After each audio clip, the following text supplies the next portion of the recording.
En algún momento de este año me escribió mi amigo el pintor Jacobo Alcalde Gibert, casi pintor de referencia o pintor de cámara, para preguntarme, bueno, se había dado cuenta de que la rendición de Breda, o Breda, como diría Calderón, la rendición de Breda de Velázquez tenía unas enormes similitudes con una obra de Rubens, y me preguntaba si eso se había dicho ya, si alguien había establecido ese paralelismo y se había dado cuenta de que había una fuente rubensiana en la gran obra velazqueña. Pues yo no lo sabía. Yo me enteré gracias a él de esta fuente de las lanzas, que así se conoce popularmente, de la rendición de Breda. Pero no me costó mucho saber, entender y aprender que sí se sabía, y que la persona que mejor lo sabía era Simon Anselmus Forsters.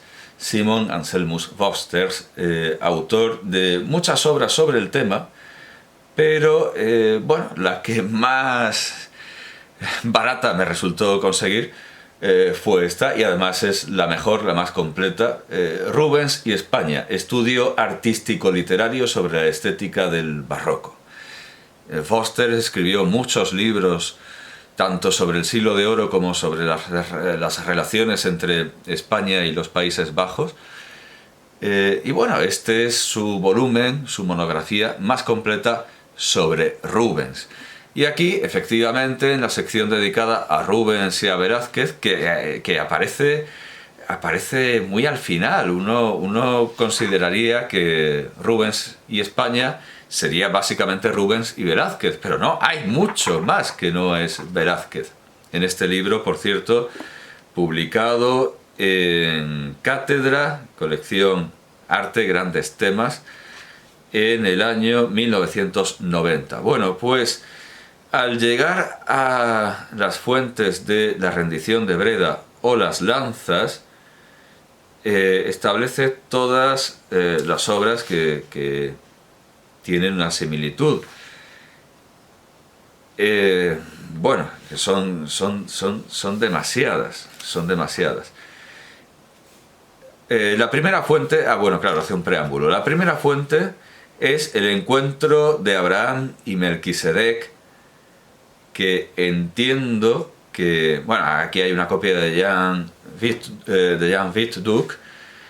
Entiendo que esta fue la obra que me expuso Jacobo Alcalde, aunque puede que fuera otra. Bueno, este es encuentro de Abraham con Melquisedec, figura eucarística que Rubens abordó en 3 ocasiones diferentes. Melquisedec es símbolo, preconiza la Eucaristía por ese sacrificio de pan y vino. Va por letras, vale, tengo que buscar la siguiente letra.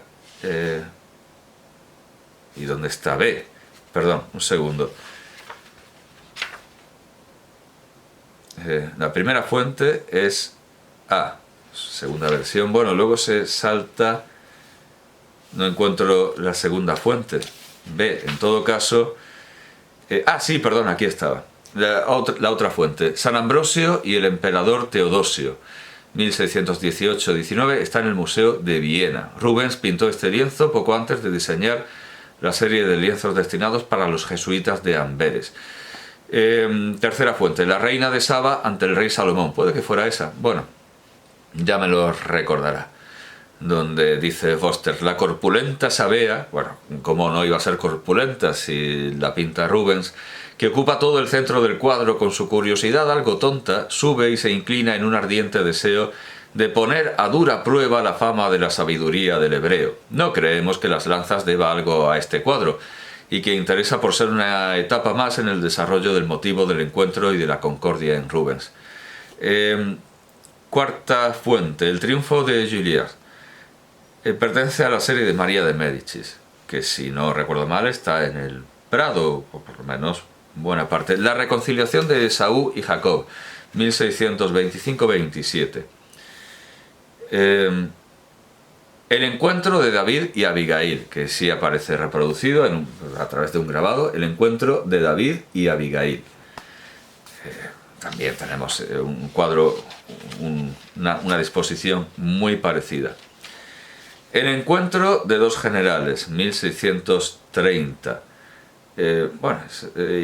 Y el encuentro de los dos Fernandos cerca de Nördlingen, 1635, puede que fuera. Claro, va aproximándose a las que se parecen más.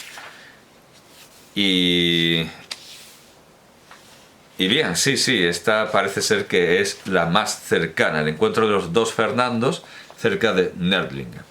Bien, esto aclara mucho sobre Velázquez, aclara mucho sobre Rubens, aclara mucho sobre Lope de Vega, sobre el mundo del siglo de oro y sobre Velázquez y Rubens. Muy bien, pero ya puestos, me gustaría deshacer de una vez la gran duda que tengo de si estuvo o no estuvo, Calderón de la Barca en el sitio de Breda. Porque al final, quien me haya escuchado en mi presentación de Calderón de la Barca, en mi presentación de Calderón de la Barca, y de algún autor amigo suyo, aunque todavía no los he presentado a todos, no he presentado a su círculo, pues hallará la más plena incertidumbre.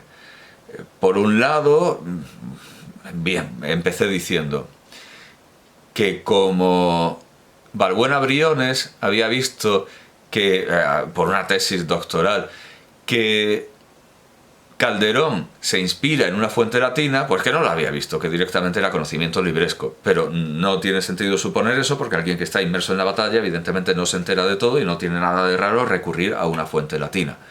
Así que no era un argumento que lo desmintiera. Por otro lado, el amigo de Calderón que escribe su fama póstuma dice que estuvo guerreando en los Países Bajos, aunque de una manera muy extraña, porque estaba yendo y viniendo a la corte de Madrid.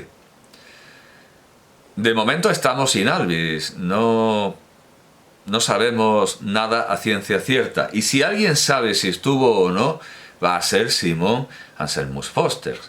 Lamentablemente, una monografía que tiene sobre Calderón y la batalla del sitio de Breda, o es de pago. Bueno, de hecho, aquí tengo en la página de Reuters el artículo "La escena de capitulación del sitio de Breda de Calderón" por Simon Anselmus Foster. ¿En qué revista? Es de 1988, eso sí lo sé, lo había visto, pero ahora no encuentro la referencia. Pertenece a la revista Ibero-Romania, 1988. Bueno, pues me dice de Reuters que si quiero leer el artículo, que son 30 euros. Pues naranjas. Me voy a usar otro expediente, a usar otra solución que me ahorre esos 30 euros, y encuentro un resumen de la investigación de Foster, actualizada, no solo la de los años 70 y 80, sino que es un artículo de 2015, una contribución de 2015. Encuentro en las actas del 16 Congreso Internacional Tiempo e Historia en el Teatro del Siglo de Oro, actas coordinadas por Isabel Juan Suppot y Philippe Meunier, publicadas por la universidad, por las prensas universitarias, por la editorial universitaria de Provenza. Encuentro un artículo que por fin me lo aclara todo. Bueno, todo lo que se puede aclarar. La contribución, la comunicación, es "El tratamiento de la historia contemporánea en el sitio de Breda, comedia de Calderón". Bueno, pues en esta contribución de 2015, Lola González Martínez, que sí ha podido ver los textos de Foster, nos va a decir lo que dice Foster y a qué conclusión ha llegado. Dice, antes de aparcar esta cuestión, bueno, la cuestión es de si estuvo allí o no, supongo. Bueno, lo voy a leer todo. La crítica ha señalado la inmediatez de la hazaña bélica para justificar la historicidad de la comedia, e incluso ha subrayado la circunstancia de que el propio dramaturgo hubiera asistido al sitio y rendición de la ciudad flamenca. La hispanista holandesa Johanna R. Schreck, 1957, en un texto de 1957, afirma, este podría ser el texto citado por Balbuena Briones, no lo recuerdo, cronológicamente coincide. Afirma que... no es otra. Afirma que el carácter histórico que reviste la comedia se debe a la probabilidad de que el dramaturgo haya tomado parte personalmente en el sitio. Schreck reconoce la falta de datos completos para tal afirmación, pero se apoya en el hecho de que uno de los mejores calderonianos españoles de nuestra época, don Ángel Balbuena Prat, es del mismo parecer. Sin embargo, yo por lo que leí, o por lo que, no sé si lo leí delante del público, pero por lo que he visto en la edición de las obras completas del Calderón, parece deducirse todo lo contrario, porque señala que hay una fuente latina de la comedia, con lo cual uno piensa, pues no estaría allí. Pero bueno, parece ser que Balbuena Briones expresó su conformidad con que hubiera estado allí, en otro sitio, en otro pasaje, en otro lugar. En su historia, no Balbuena Briones, sino su padre Balbuena Prat, es el que estaba de acuerdo con que hubiera estado... Vale, de acuerdo, no hay error. Balbuena Prat es de ese parecer. En su historia de la literatura española, que es verdaderamente encomiable, de las mejores para estudiar literatura española ante unas oposiciones o para sencillamente enterarse de qué va la literatura española. En su historia de la literatura española, Balbuena Prat dice en el capítulo biográfico: cada vez me inclino más, y yo también, después de visto todo lo visto, cada vez me inclino más a creer en la posibilidad de la intervención de Calderón en las guerras de Flandes, sobre todo teniendo en cuenta el valor histórico hasta en los detalles de su comedia El sitio de Breda. A lo anterior Schreck añade, sigue la comunicación, a lo anterior Schreck añade algunos argumentos como la exactitud de los nombres de los maestres de campo y capitanes, o la ortografía de antropónimos y topónimos, grafías hechas a base de la pronunciación por un español poco o nada familiarizado con las lenguas francesas y holandesas. Vamos, que los nombres transcriben el sonido, no la fuente escrita. Además de estas indicaciones históricas, Schreck alude a un pasaje de la comedia donde, según la estudiosa, podemos ver la intervención personal del poeta en el sitio, o por lo menos en las guerras de Flandes. ¿Qué es este pasaje? Y aquí advierta el piadoso oyente que esto de esta suerte pasa, cuando la guerra está quieta y que no pone el poeta la impropiedad en su casa. Y sigue la comunicación de este tenor, de esta manera. Antes de aparcar esta cuestión, me parece interesante mencionar que la crítica también se ha pronunciado en contra de la presencia de Calderón en el sitio o en cualquiera de las guerras mantenidas por España con los Países Bajos. Simon Anselmus Fosters, en su estudio titulado La rendición de Breda en la literatura y el arte de España, 1974, ya hemos visto que hay otro ensayo de 1988, pero entiendo que si la investigadora se queda con el del 74 es porque en el del 88 no aparece nada nuevo. Fosters, en La rendición de Breda en la literatura y el arte de España, 1974, niega con rotundidad la presencia de nuestro poeta en Flandes y en Breda. Sin embargo, sus argumentos parecen arbitrarios y, lo que no es menos importante, se muestra desconocedor, o al menos parece ignorar, el uso que el dramaturgo barroco realizaba de las unidades dramáticas de tiempo y de lugar. Por ejemplo, señala como prueba de que Calderón no estuvo en el asedio algunos errores históricos que comete en su comedia. Dice Fosters: yerra en la duración del sitio, que reduce a 2 meses. Eso está en el verso, se ve en el verso 2683, cuando según una carta anónima dirigida desde Breda a un caballero vallisoletano, duró 9 meses, 9 días y 9 horas. Y aquí se cita la carta. Aquí se cita la carta, que está en la página 10 del libro de 1974. Es carta tercera que vino a un caballero de esta ciudad, avisándole como la ciudad de Breda, está ya por el rey, nuestro señor, y de los conciertos está ya por el rey. Estar en una ciudad por el rey es haberla tomado el rey, o estar en una ciudad por un señor, si es de Realengo es que la ha tomado. Granada por los reyes católicos, por sus altezas los reyes católicos, se diría, al tomarse Granada, al tomarse a Granada, al tomar a Granada, que es lo que se diría, tomar a una ciudad. Bueno, de hecho, el cardenal Mendoza se subió a la Torre de la Vela y desde allí dijo aquello de, efectivamente, Granada por sus altezas los reyes, Granada por... Bueno, pues eso, como la ciudad está por el rey. Está ya por el rey nuestro señor y de los conciertos que se hicieron antes de darse. Impreso con licencia en Valladolid por la viuda de Francisco Fernández de Córdoba. Dice, entiendo, la autora de la comunicación y no el propio Fosters, porque aún no hay comillas, debió de imprimirse en julio de 1625. Pues dice, y esto ya es la cita de la carta, del 3 de julio vino el correo de Flandes y confirma el haber entrado el marqués de Espínola en Breda. Bueno, Espínola evidentemente tampoco tiene tildes, es tal como está, pues sería Breda quizá. Y que lo de Breda es indiscutible por la rima y por el ritmo. Confirma el haber entrado el marqués de Espínola en Breda y que la señora Infante estaba en 10 del pasado en Amberes y de camino para ir a Breda. Un ejemplar de la carta tercera existe, vale, esto da igual, está en la Asociación Provincial de Cultura del Brabante en Bolduque, vale, muy bien. Muy bien, dice también, del 3 de julio vino el correo de Flandes y confirma... Vale, sí, eso es. Vale, ya está, eso es. Que de esa carta saca Fosters que las fechas que da Calderón están mal. Pero sigue diciendo la autora de esta comunicación, en cuanto al lugar, Calderón vulnera el principio del color local.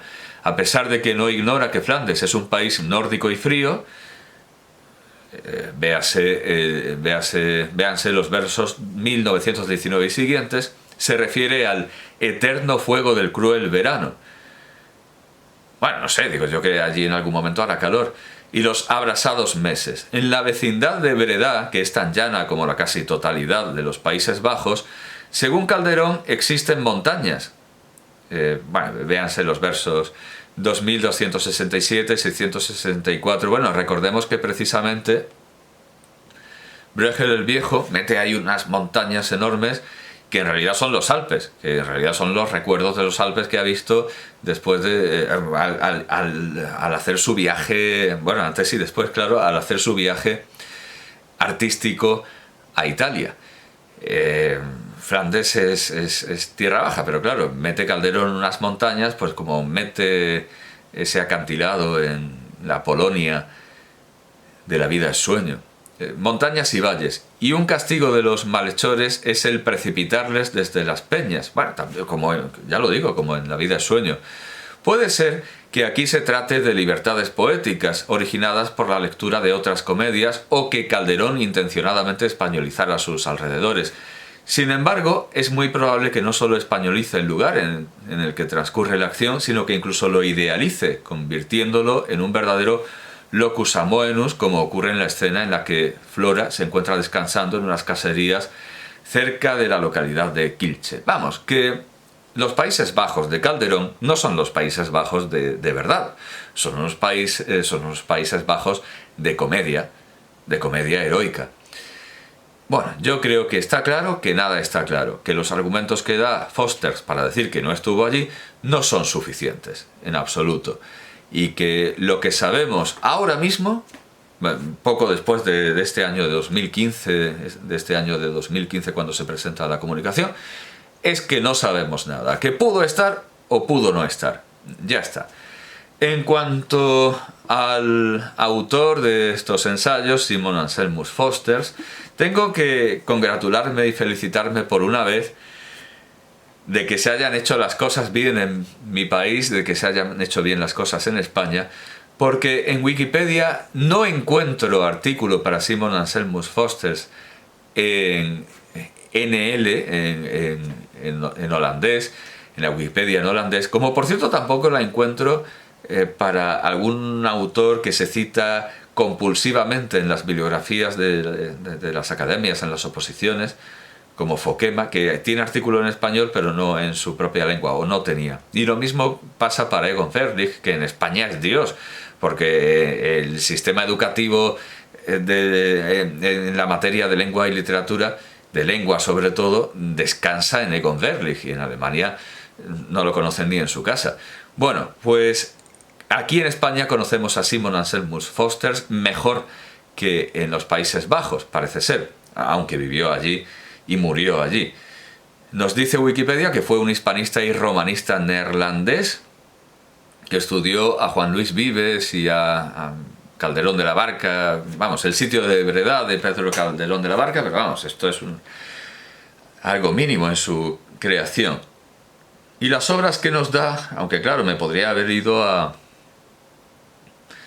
Dialnet de la Universidad de La Rioja, ahí me darían más obras, pero bueno, tengo mucha curiosidad para ver qué obras seleccionan aquí. Mencía de Mendoza, Rove van Breda, bueno, como decían nuestros maestros, de ahí no pasa, para que no nos levantáramos a coger lo que se nos había caído en clase. Mencía de Mendoza, Vrove van Breda, en Onderkoningin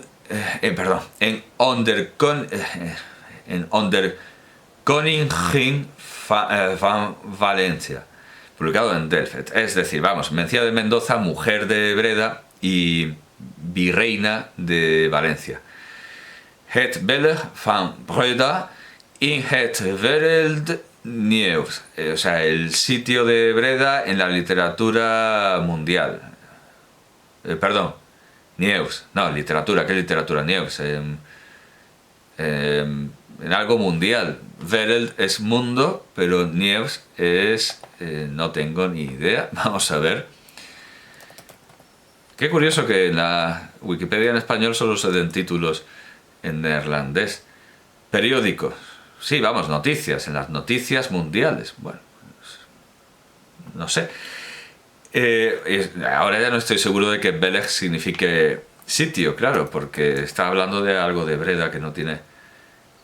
sí, es un personaje del Señor de los Anillos, pero creo que no estamos en eso. Vamos a ver. Beleg, adición o añadidura o la suma de Breda en las noticias mundiales. Bueno, que este libro no nos interesa directamente porque habla de Breda, bueno, está publicado en Delft. Spaanse en Nederlandse literatuur de wederzijdse invloeden. Está publicado en...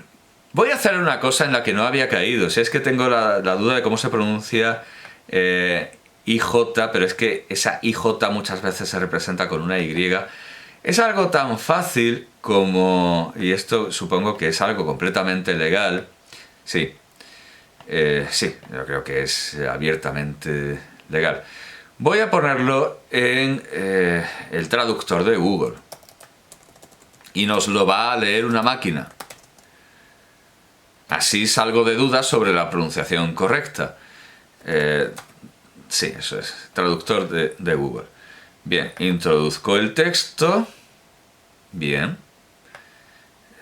Procuro no tener... Veo si tengo encendido algo que me pueda delatar o no tengo nada. Le doy al volumen al máximo para que me puedan escucharlos.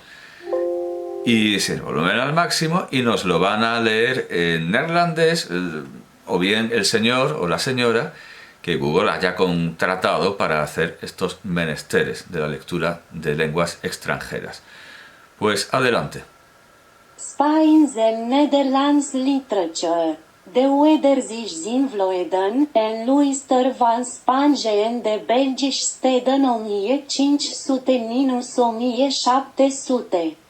Vaya, mi acento es mejor, porque la mayor parte de palabras las ha pronunciado mal. Repitamos.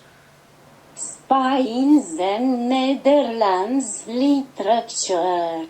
De Wederzijds invloeden en Luister van Spanje de Belgisch steden 1500-1700. Es absurdo porque ha pronunciado influden, madre mía, influjos. Perdón, ya, sí. Madre mía, sí, ya, yo aquí metiéndome con la inteligencia artificial de Google. No, perdón. Es que lo está leyendo en rumano, que se ve que es la última... Claro, como estuve disertando sobre la gitaneida o la tziganeada de Buda y de Leano, pues quise... Vale, perdón, entonces es el idioma que salía por defecto. Por eso, ¿esto qué es? ¿Por qué no dice influden? Vamos a ver. Y por eso no salía la traducción tampoco. ¿Qué lengua es esta? Neerlandés. Sí, aquí está. Neerlandés. Perdón por haber hecho perder el tiempo miserablemente a mis lectores.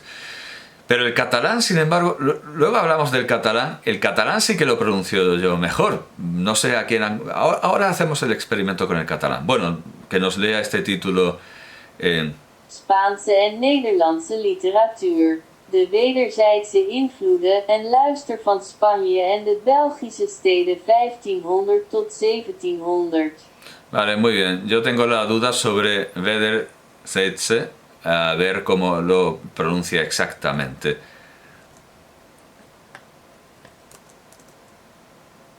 Que significa mutuo, por cierto. Au. Wederzijdse. Wederzijdse. Wederzijdse. Es como ei, ¿no? O ai, ei. Wederzijdse. Wederzijdse. Wederzijdse. Sí, entonces pronuncié bien Voorbij, el título de la película para la televisión de Verhoeven. Bueno, centrémonos. Sigamos con las obras. Sí, esta obra, España y la literatura neerlandesa, influjos, el mutuo influjo, es una contribución a un volumen colectivo, porque el volumen se llama Luister van Spanje en de Belgische steden. Vale, bien. España, bueno, pues este trabajo, esta contribución, está digitalizada por la Biblioteca Nacional... sí, aquí está. Está digitalizado por la Biblioteca Digital de las Letras Neerlandesas y voy a dar el enlace a este libro. Spanje in, no en, sino in. Spanje in de Nederlandse Literatuur. España en la literatura neerlandesa. Y luego tiene otro libro que es Los Países Bajos en la literatura española. Pero bueno, este es el que más nos interesa, porque nos va a enseñar literatura neerlandesa que la desconocemos de una manera bestial. En tanto que haya influencia de la literatura española en la literatura neerlandesa, pues como en todas las literaturas del mundo, ¿dónde no va a haber influencia del Quijote? Bien, bueno, pues luego tiene también Juan Luis Vives en Den Nederlanden, Juan Luis Vives en los Países Bajos, que pertenece a otro volumen colectivo, Verslagen met de Lingen van de Koninklijke... Bueno, en fin, eso es, ya está. Un libro sobre Juan Luis Vives, otro sobre los Países Bajos en la literatura española. Los Países Bajos en la literatura española, y lo que hay digitalizado es España en la literatura neerlandesa. Bueno, sí, eso, lo he dicho mal. Sí, lo que nos interesa es la literatura española en la neerlandesa para conocer la literatura neerlandesa. Ahora bien, los Países Bajos en la literatura española, pues básicamente son todas las apariciones de cosas de los Países Bajos en la literatura española. Eso a cualquier hispanista le resulta fácil verlo, averiguarlo, lo más difícil es que le interese. A nosotros nos interesa más saber qué se cuece, qué se hace en los Países Bajos, y afortunadamente esa